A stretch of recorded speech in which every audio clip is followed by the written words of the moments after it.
You're about to listen to the Dr. Dahlia Show. Sassy, stimulating medical talk radio. Any medical advice Dr. Dahlia Wax gives on her show should not be substituted for an actual visit to your medical provider. And now, here's Dr. Dahlia.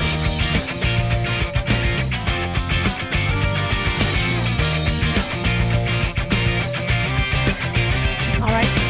We are back on the Dr. Dahlia Show. Thank you all for tuning in. 1-877 Dr. Dahlia, 1-877 DOCDALI.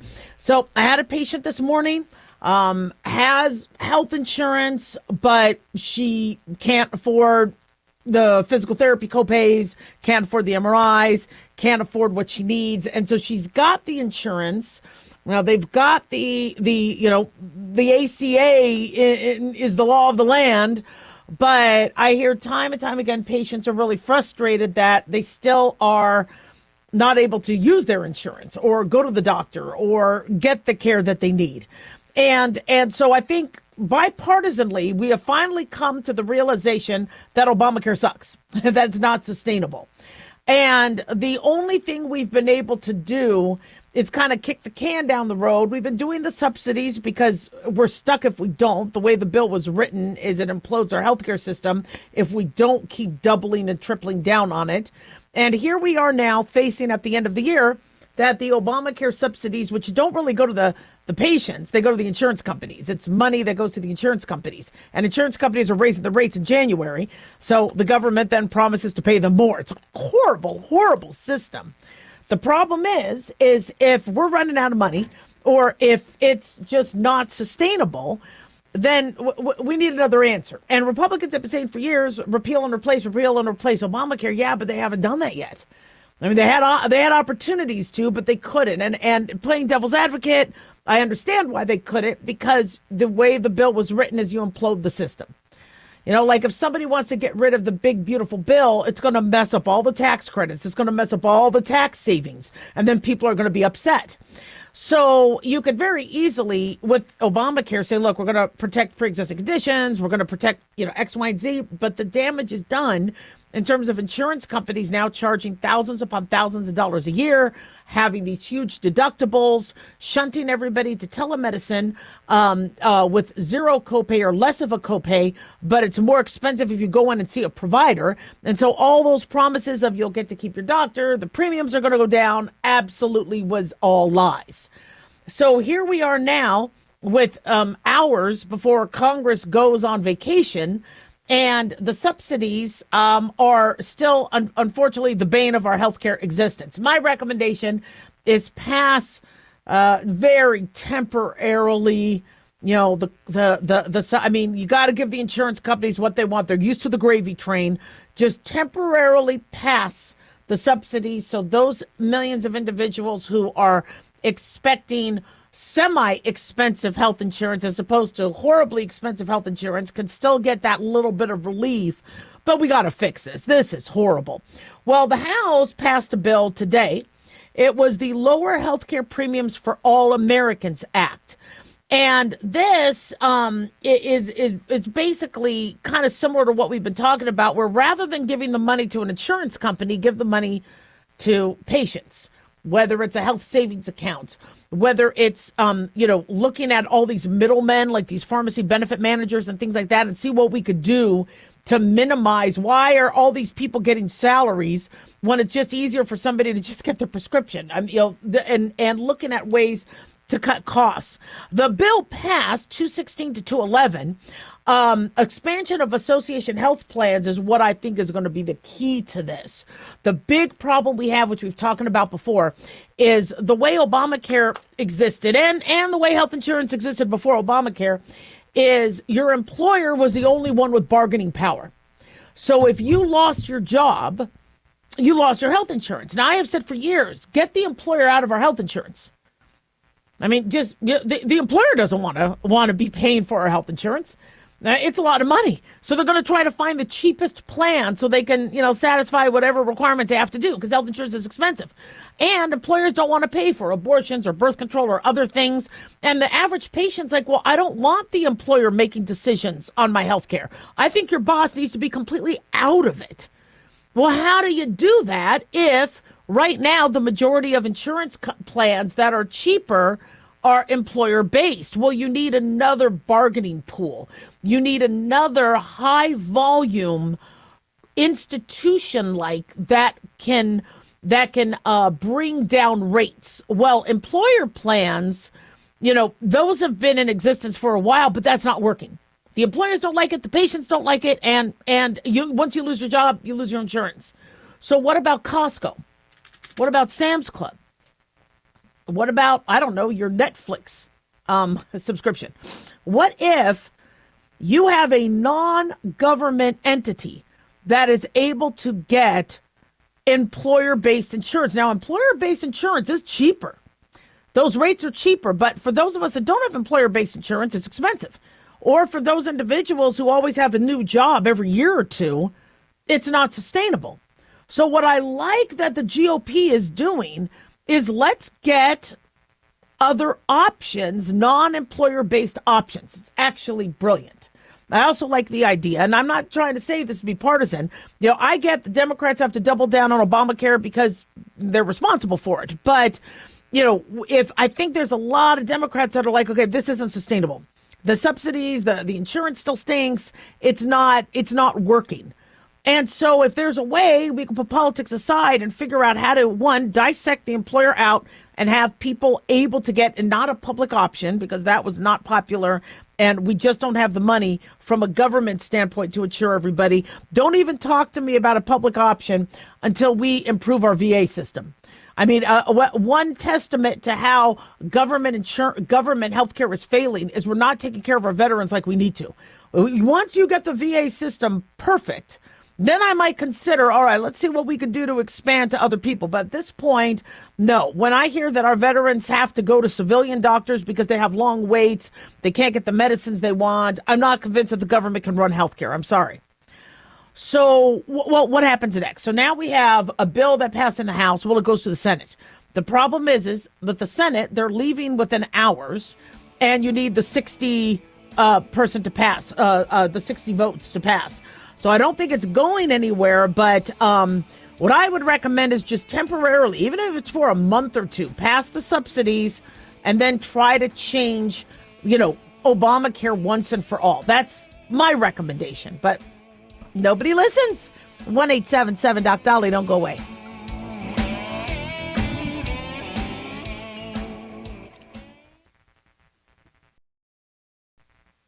Have you ever thought you'd like to buy and sell houses but didn't know how or where to get the money? My name is Ron LeGrand, and over the past 40 years, I've bought over 3,000 houses without using my money or credit and taught thousands to do the same. Today, even in a virtual environment, we buy nice houses in nice neighborhoods using no banks, realtors, contractors, or other costly entanglements, and build huge cash flow and wealth without the hassle of tenants, all without credit and little or no money. You don't need a license or experience, and I'll show you exactly how it's done. Text FREE to 99799, and I'll send you my free training. I promise you I'll change the way you think about real estate and open the door to a new lifestyle that doesn't involve risk or rehabs and can quickly replace your current income. Text FREE to 99799 and let me show you how to take your life back and build cash flow and wealth from your home. That's FREE to 99799. Again, FREE to 99799. Hi, it's Mark Falter, host of the Financial Fitness Show. I strongly believe that no one should ever pay 1 penny more in taxes than they are legally obligated. Unfortunately, for most hardworking Americans, this just isn't the case. Why? Because most people spend more time planning next weekend's getaway than trying to ensure they're going to pay less in taxes. My financial fitness team has put together some materials that I know are going to help you. It's the Tax Savings Kit. Tax Savings Kit includes 3 things: free tax analysis, top 10 ways to pay less in taxes, and an investor's guide to taxes. Now, how do you get it? Simple. 866-764-2635. Again, 866-764-2635. I'm Mark Falter. This is Financial Fitness, making personal finance profitable.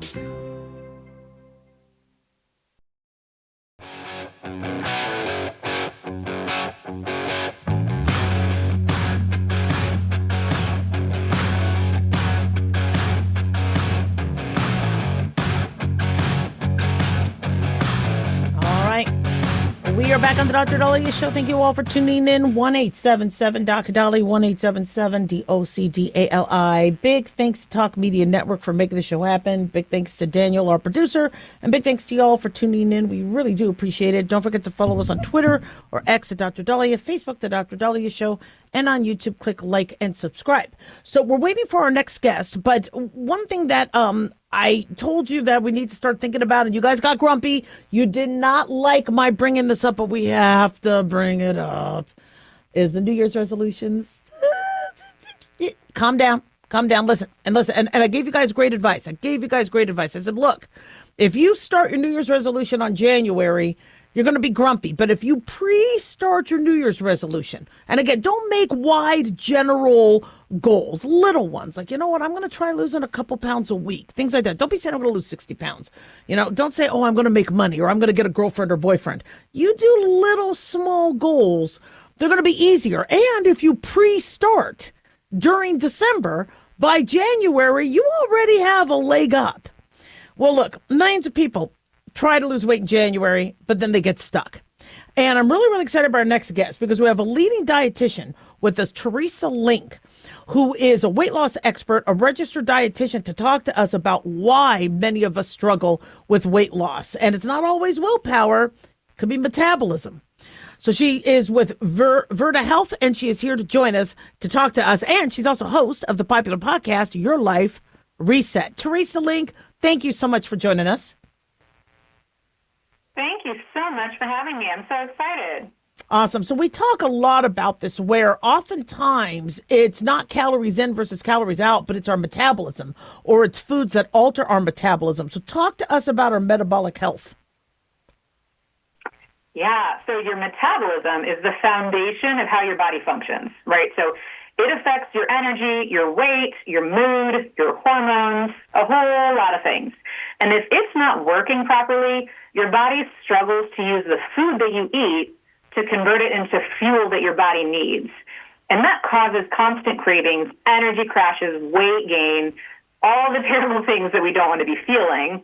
But if you improve how your body uses food for fuel, you improve your metabolic health. And that's why it's so important, because this improves cravings, energy levels, even conditions like type 2 diabetes without the extreme dieting. Exactly. It really makes healthy eating feel easier and a lot more natural. Exactly. Reducing our insulin resistance, making it more sensitivity, definitely the foundation. Now, you know, I know we're short on time. You have another interview, and I'm so glad we have you but, you know, many people make the mistake of, you know what, I'm just going to starve, and then I'm just going to run a couple miles. And, you know, we need to think differently about managing our weight, you know, coming into the new year. What recommendations do you have? Yeah, so how many people have actually been trying to exhaust themselves at the gym and to restrict their calories only to find that they feel miserable and that it only works in the short term? You can't sustain that type of lifestyle, and then things just balloon right back up. I mean, it's so popular. So we want to avoid falling into that new year, new diet type of trap and flip the script instead. So it's not about counting calories. It's not even about willpower. It's about supporting your individual metabolism. So then you'll find that losing weight is a whole lot easier and a whole lot more sustainable because you're eating the delicious foods that heal your metabolism, nourish your body, work with your body rather than against it. So it's really this shift from punishment to empowerment. So true. You know, I'll see, you know, friends, coworkers, you know, they'll eat a salad and they'll be full and they'll be, you know, and you'll see somebody else eat a burger and, you know, the burger could be inhibiting their metabolism, whereas their salad and their greens can help. Talk to us about the metabolic approach to wellness and weight loss. Yeah, so the metabolic approach looks at how your body processes energy from food, not just how much or what you're eating. So, you know, one person might be able to eat a burger with a bun, and if they're metabolically healthy, they can handle that, and they can function just fine. Someone else may not be able to do that. Perhaps they have a higher degree of insulin resistance. I heard you throw that term out earlier. And so when we're focusing on the metabolic approach, again, focusing on how your body processes energy from an individual basis, this is going to help your body run more efficiently by burning fat for fuel instead of burning sugar for fuel. And that's what helps stabilize your blood sugar, makes everything, it improves your energy, it improves your mood, and it makes losing weight a heck of a lot easier. It's also more sustainable. So we're really talking about your long-term health, not just your short-term goals. Absolutely. What tips do you have for my listeners on what to choose to do this? Yes. Number one, the most effective way to improve your metabolic health is to focus on carbohydrates and eat fewer of them. Right. So keep it simple. Foods like bread, pasta, cereal, of course, sugary treats, even healthy carbs like beans and whole grains, these all spike your blood sugar and insulin levels, and this is really stressful on your metabolism. So you don't have to give them all up at once. But focus on some of those easy wins that you might be able to swap out for something else. So start simple, something like swapping out fries for a side salad instead. And, just keep your regular entree the same. Or if you want to have a burger, take the bun off and instead ask for it to be lettuce wrapped. Everybody is willing to do that. Or just like me, I eat it with a fork. No lettuce. That's how I like to do it. But yeah, we also want to really recommend when you're talking about building your plate, whether you are at home or if you're eating out, focus on the nourishing and delicious foods that you can have that are going to support your metabolism rather than stressing about the foods that you can't have, right? Or that you should limit. And so the foods you want to really prioritize are going to be protein, healthy fats, and non-starchy veggies that are super colorful and vibrant and give us all those wonderful micronutrients as well. Love it. Love it. I know we're short on time having you. I wish we could have you longer. We really love what you brought to us, Teresa. Thank you. Where can my listeners go for more information? Yeah, they can get so much information by visiting vertahealth.com/TV. Oh, I love it. And we'll check out your podcast, Your Life Reset. Teresa Link, thank you so much for all you do. We can't wait to have you back.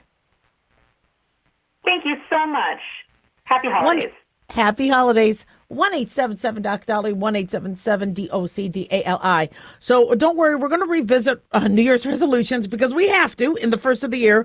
And one thing that I've recommended to many of you is, if rather than, okay, I'm going to, just lose weight or I'm going to eat healthier. Yeah, that's just too broad. So one thing I've recommended is, I'm going to have a salad for lunch on Fridays.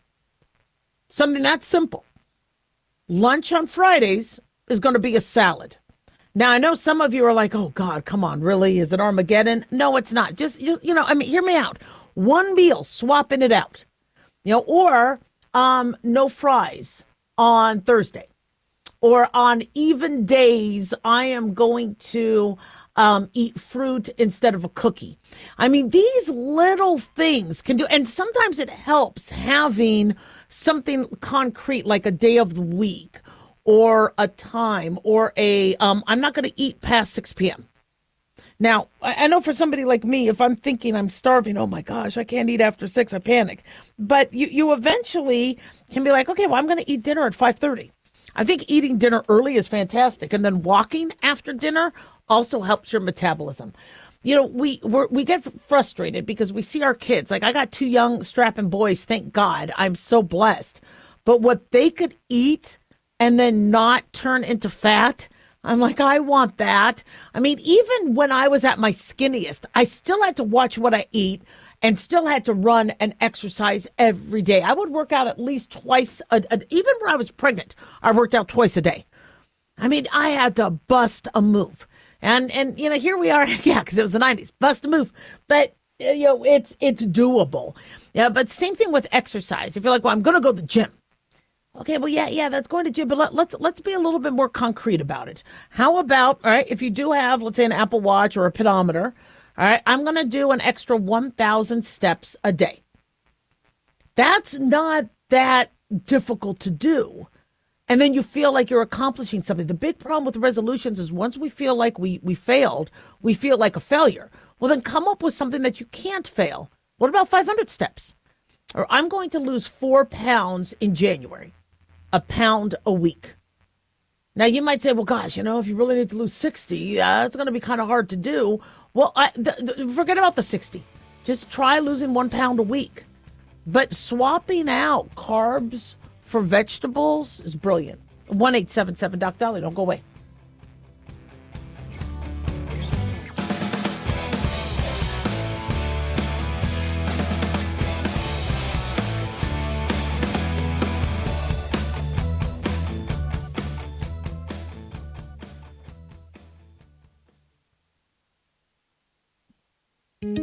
Looking for a gift that can actually help secure someone's future? It's Mark Falter's new book, Common Sense Income Strategies. It makes the perfect gift for that special someone in your life. Mark has helped thousands of hardworking Americans secure their financial future by using time-tested strategies that continue to create wealth, whether the market is up or down. Strategies that will make perfect sense once you take the time to read this powerful book. Common Sense Income Strategies brings to you what Mark has been teaching in person and talking about on the radio for decades. You've worked too long and too hard not to see the fruits of your labor. To learn how to receive your free copy, call 866-764-2635. That's 866-764-2635. Secure your future with Common Sense Income Strategies by Mark Falter. Again, to learn how to receive your free copy, call 866-764-2635. That's 866-764-2635.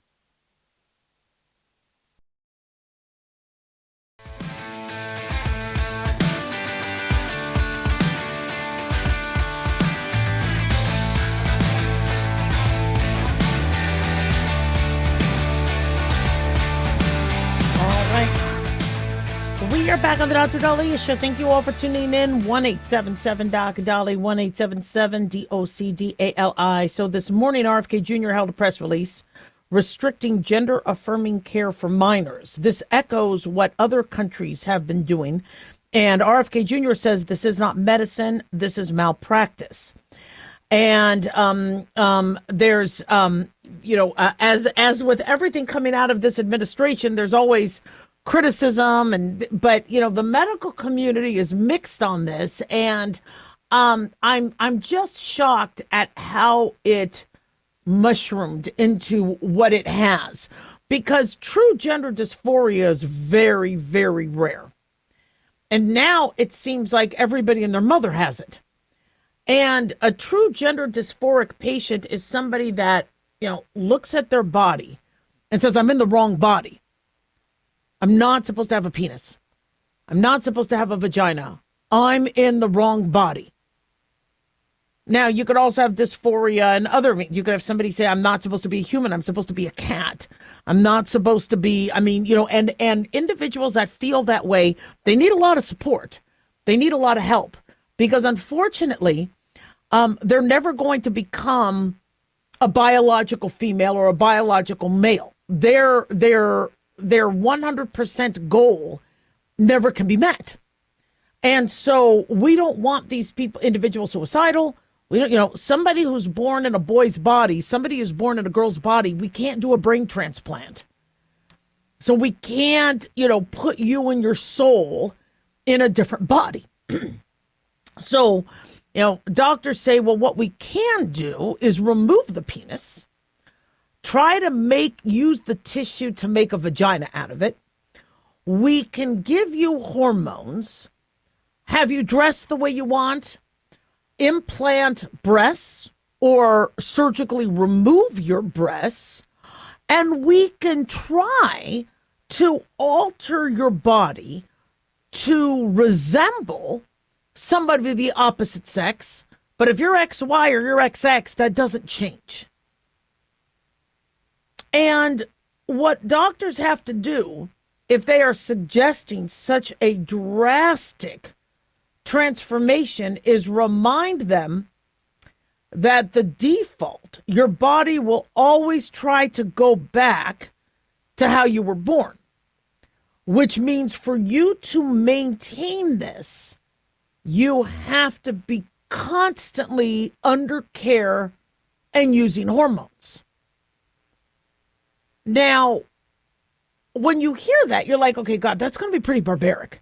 Why would anybody suggest that? I think it's easier to help people cope and address, and we outlawed gay conversion therapy because it was so cruel and barbaric, where somebody felt they were gay, family members felt they shouldn't be, and they said, we could change you. I know you were born this way, but we will change you. And we will force the gay out of you. And that we've banned that. We don't recommend that. Yet now we're forcing the biological girl out of them, the biological boy out of them. And what many children don't understand, if an adult wants to do it, that's their choice. If an adult wants to have the reconstructive surgery and the hormones, that's their choice. Shouldn't be on the taxpayer's dollar, but if that's something they want to do, all the power to them. But when you have a child, how do they give informed consent? How does a child understand that they may never be able to have a baby or breastfeed or be at risk for blood clots or cancer, lack of bone growth? They may never get the height they were destined to have. And they might change their mind. A child might not be able to understand that.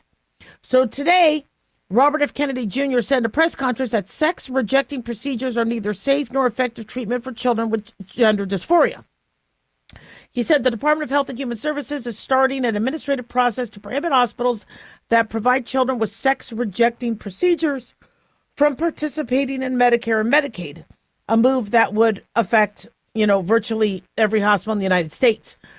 The sex rejection, because people say, well, aren't you gender affirming versus sex rejection? Well, because of the default, where your body will always try and go back to the biological, it is a rejection. And, and look at what we go through when we try to put in a new organ to somebody. The body tries to reject it. Your body is going to also reject your ability to your efforts to try to change the sex. And so it's a very, very tough process. Now, do I think some transgender individuals have become exquisite and have been able to, achieve what they want to? I think there's a few. But if a child thinks that they're going to look like Beyonce or they're going to look like Dwayne Johnson, you're lying to them. And you're putting them through hell. We talk to people who have transitioned back. And there's a wide array of things that they report. Why? One is it was too hard to maintain. It wasn't a one and done. To not get the facial hair, to not get, you could do electrolysis and all that, but I mean, you need to be on those hormones lifelong. That's not fun. Hormones are not fun to take. They could be dangerous. Also, it didn't solve the big complaint that many detransitioners have is it didn't solve the problem they originally thought it would address. So we have these kids with depression and anxiety because people are asking, where did we get all this gender dysphoria? Well, we got it because we have such high levels of anxiety, depression, that counselors and physicians and nurse practitioners and parents are suggesting, well, maybe it's because you're supposed to be a boy or you're supposed to be a girl. Maybe that's why you're depressed and anxious. So the child's like, well, let's give it a try. And then many of them never fixed the depression and anxiety. Because that's not truly what the problem was. It's an idea. Well, maybe it's because, and I was a little kid. I told you, I started peeing. I was 3 years old. I tried to pee like my dad. Or I was 2 something or whatever, and I pee all over myself. My mom gets mad, gets ready to whip my butt, going, why are you doing that? I go, because I'm supposed to be like daddy. That's how daddy pees. She's like, yeah, but you're like mommy. I'm like, no, I'm gonna be a boy. No, you're a girl. You're gonna be a woman like mommy. And then my sister comes up saying, yeah, and you're gonna bleed every month and get boobies. And I was horrified by that. I'm like, no, I want to be like daddy. I didn't want anything to do with my mom and my sister. I wanted to be. I liked playing with the boy toys. And I wasn't necessarily a tomboy. It's just I've always liked sports. I want to pee standing up. I mean, that's just but thank God I didn't transition because I love the fact that I'm a woman. I was able to give birth to boys. I was able to breastfeed them. And so, the average kid, it's not that uncommon for a child. I mean, I was 3 to question, wait a second, am I a boy or a girl? Is this what I'm a lot of kids question their sexuality.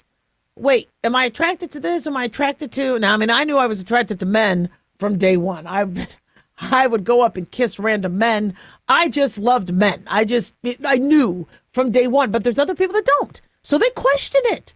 But just because people are questioning and trying to find, where they are on the LGBTQAI plus spectrum doesn't necessarily mean that they want to commit to hormones and infertility.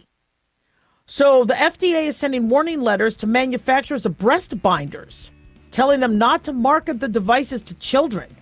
Those breast binders are for women recovering from breast cancer surgery. So when you look at puberty blockers, sex hormone surgery, we need to make sure that our kids are safe. If you're an adult, do whatever you want. But for a child, I mean, this could hurt them. 1-877-DOC-DALIA. Dr. Dahlia here. Are you tired, burned out, gaining weight, succumbing to the daily pressures of life? Well, how's your dopamine doing? How you feel right now, how you'll feel an hour from now, and how you'll feel next week is completely reliant on your dopamine.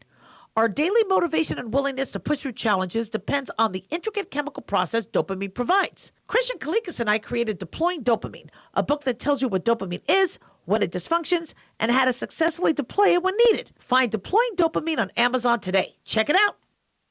Carl Amari here to tell you about our newest website for old-time radio lovers. It's 100radioshows.com. At this site, there are 5 old-time radio shows waiting for you to download free as our gift to you, and be sure to browse the additional 700 old-time radio shows available to you for 70% off by using the promo code RADIO at checkout. This is a limited-time offer, so log on to 100radioshows.com. That's 100radioshows.com.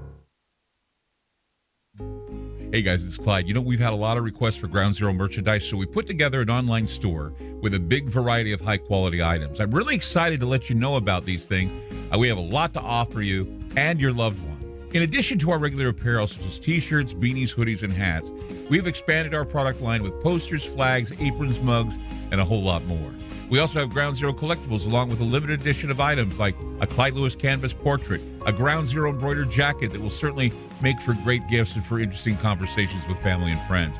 And we now offer publications such as Ron Patton's book about mind control, MK Zine, and back copies of the official magazine of Ground Zero while it was in print. Paranoia, the Conspiracy Reader, also coming in 2023, are updated and revised books that I've written. There's a secure and easy-to-use shopping cart for your purchases. So shop today at our official store by going to groundzeromerch.com. Again, that's groundzeromerch.com.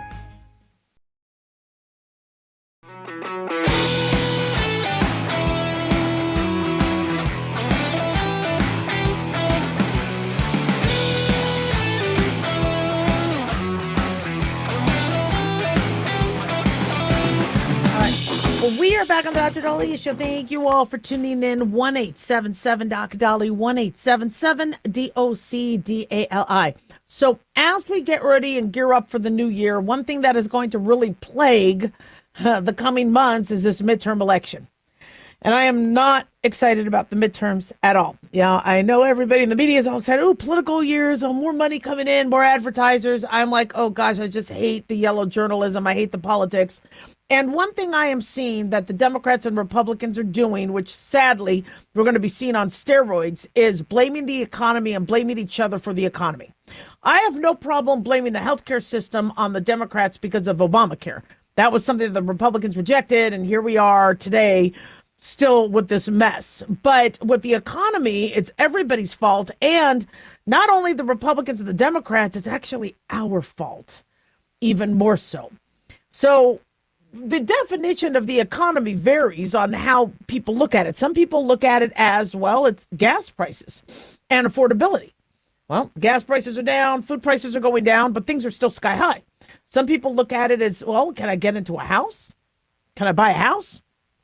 Well, if they can't, now they're going to think the economy stinks. And polls are showing people think the economy stinks. If somebody says, look, I applied for 150 jobs last week on Indeed or LinkedIn, and I got no answer back, they're going to say the economy stinks, right?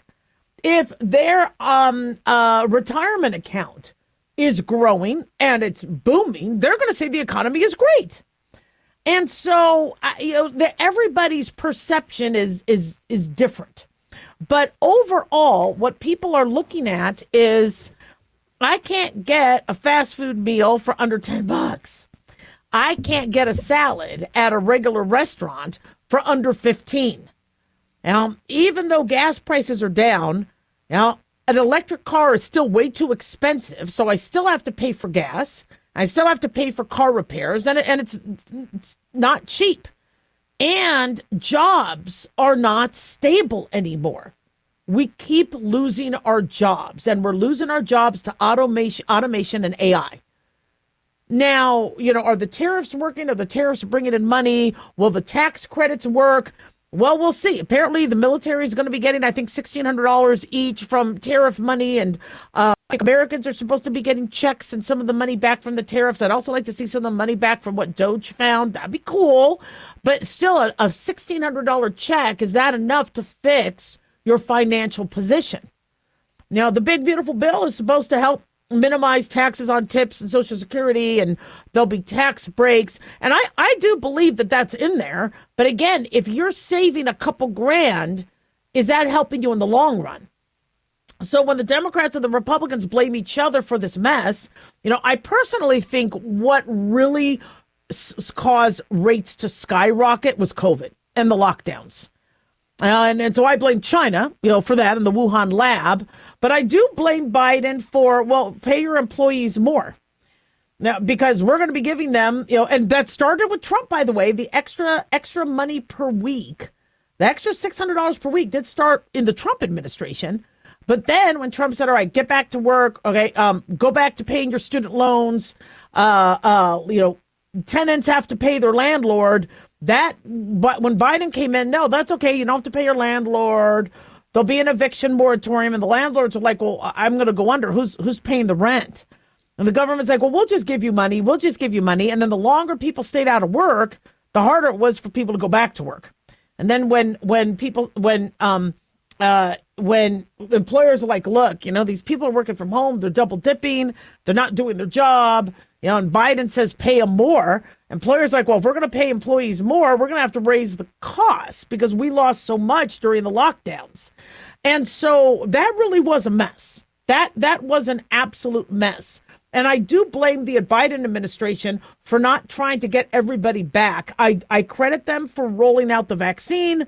But once you started to mandate and then people lost their job because they didn't get the vaccine, it was a mess. But these high prices that have not gone down, why is that happening? How can we fix that? Well, employers, if they don't have to employ you and they save money, then they could lower the rates. But if somebody's not working, they're not going to buy the product. Now, when you look at Apple and iPhones and AirPods and all that, people are still buying tech. I don't know where they're getting their money from, but they are still buying tech. So somehow the tech companies are still able to get, their customer. But with the average restaurant, with the average clothing store, the average business, they're struggling. They're suffering. And so are the Democrats to blame, the Republicans to blame? Well, I think what Trump is doing can help, but it's not going to be quick enough. And it can't be quick enough. The prices went up years ago.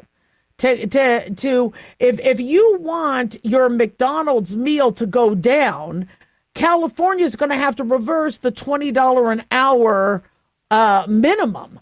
minimum wage. And nobody wants to do that because now individuals are used to it. And because housing and apartments are so expensive and cars are so expensive, they need that extra money. So those prices will not go down, right? Because wages went up. So why is it our fault? Why is it not the Democrats and Republicans' fault? Well, because we wanted tech. We wanted AI. This is what we wanted. And so when we have such a demand for something, it's going to exist and it's going to be created. And we also, as workers, we didn't want to go back to the office. When we COVIDed at home and we're like, you know what? I could watch Netflix. I never watched Netflix. And then, boy, wow, did I catch up on my Netflix. I caught up, people who never saw Game of Thrones said, you know what? I saw the whole Game of Thrones. I'm like, okay, well, I binged on that. I was like, well, yeah, good for you. But weren't you supposed to be working? So, humans were like, you know what? I don't like going to the office and working. Well, what do you think an employer is going to do? If they can't get staff, they'll go under, or they'll only hire people that will show up to work. And then when employees are like, you know what, I only want to work 10 hours a week, so then I still get the extra $600 a week. If I'm underemployed, I got this. And, when employees did that, employers were like, you know what, I'm done. So employers closed up, small business closed up. You hardly see, there's very few doctors in business for themselves. They're all corporate. And so we did this to ourselves. Well, now you're seeing a corporate doctor. So the doctor you used to see that said, look, we'll put you on a payment plan. We'll make this work. I'll call you. We'll do a house call, whatever, doesn't exist anymore. So now you go to a corporation. You don't even know the name of your provider. Oftentimes you're shunted to telemedicine and you have to pay whatever the fee is. If not, sorry, customer service is dropped. And so you're thinking, well, you know what? Squeaky wheel gets some grease. I'll be able to get, some discounts. No, it's not happening. So now you are starting to become a no-name. When you apply for a job, you are a digital image on a computer. You're not, nobody is, we used to pavement pound, and I used to pavement pound and walk in and say, hi, I'm Dahlia. My name was Odira at the time. I'm like, hi, I'd like to meet you. I'd like to, work here. Can I have an application? Are you looking, for somebody? And I could pitch myself. Now you don't even get that opportunity. So we wanted tech. We pushed tech. We didn't want to go into the office. We wanted to work remote. We wanted maternity leave, paternity leave, PTO, vacation time, workers' comp, all that, which we're entitled to. And employers are like, oh, hell no. We just don't have that money. People want Ozempic. And they want Mounjaro. They want Zepbound and Wegovy and these expensive weight loss drugs. Well, then health insurance is going to go up. So, our economy is also because of what we have wanted and our choices. So don't be shocked, with unemployment. Don't be shocked with that because we kind of brought that on. 1-877-DOC-DOLLY. Don't go away.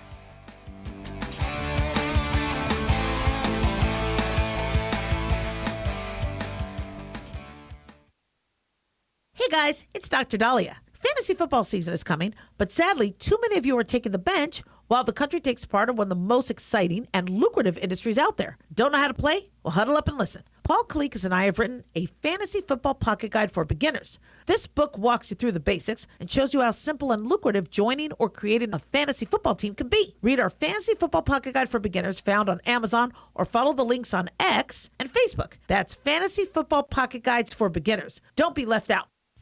Increase fuel economy up to 7.9% with Hot Shot Secret Gasoline Extreme, the solution to maximize your engine's performance and fuel economy. Whether you're driving a sports car or a daily commuter, Gasoline Extreme is specially formulated with PEA to deep clean. Don't settle for an average driving experience. Upgrade to Hot Shot Secret Gasoline Extreme and go further on each tank. Order now on Amazon or HotShotSecret.com. Hot Shot Secret, powered by science.